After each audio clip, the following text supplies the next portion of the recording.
In the last decade or so, we have witnessed in our nation a gradually deteriorating condition of lack of peace and harmony, with negative consequences on the economic and living conditions of our people.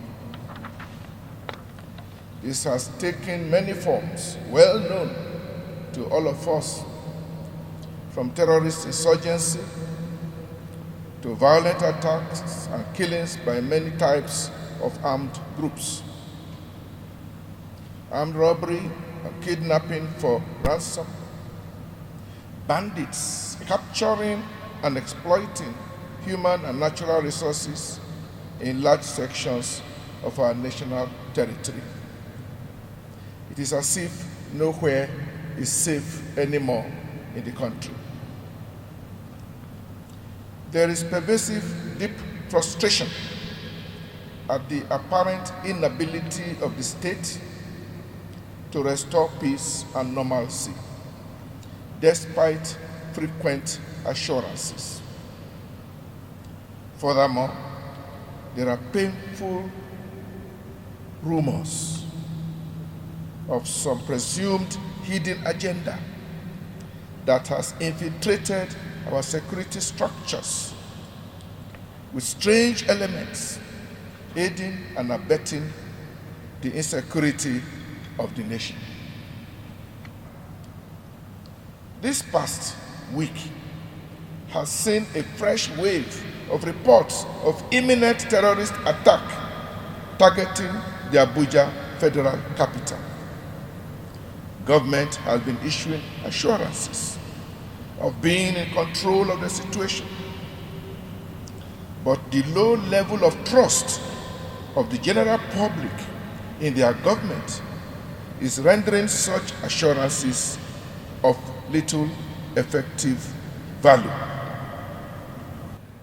In the worldview of the people of ancient Israel, calamities do not simply fall on the nation by chance, without the involvement of God. Somehow, God is involved in such occurrences. Therefore, when they come, they are to be seen as an invitation to the people to examine their hearts and see where they have missed the right path, whether directly or indirectly. I would like to draw 3 lessons relevant to our present national predicament. First, our calamities. Many are the calamities that have overrun our nation. Many of them are natural, but perhaps many more are self-inflicted because they are a result of bad behavior of Nigerians. Among the natural calamities, perhaps the most serious is the climate change and its negative effects on our environment. Desert encroachment and droughts have rendered many stretches of farmland in the far north useless for agriculture. With the drying up of much of the Lake Chad and the many rivers, fishing is no longer a viable occupation for many who have lived by it since many generations. As a consequence, massive and uncontrolled movement of people from the arid north to the greener pastures in the south has provoked communal clashes still to be properly addressed. Ironically, it will appear that the same climate change, which is responsible for drought, is to be blamed for the unusual floods that have inundated large sections of our Niger-Benue basins, especially in this past month of October, destroying not only homes and livelihoods, but also hundreds of human lives.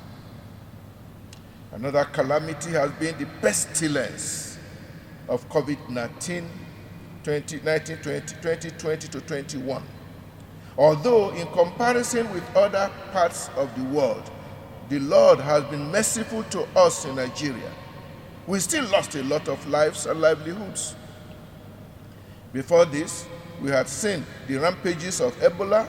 Before Ebola, HIV and AIDS, the latter still very much with us. In all this, we must still see the hand of God, who has never lost control of his creation. Perhaps, like in the days of Solomon, we need to see in these sad events some message and lesson from our loving Lord and God.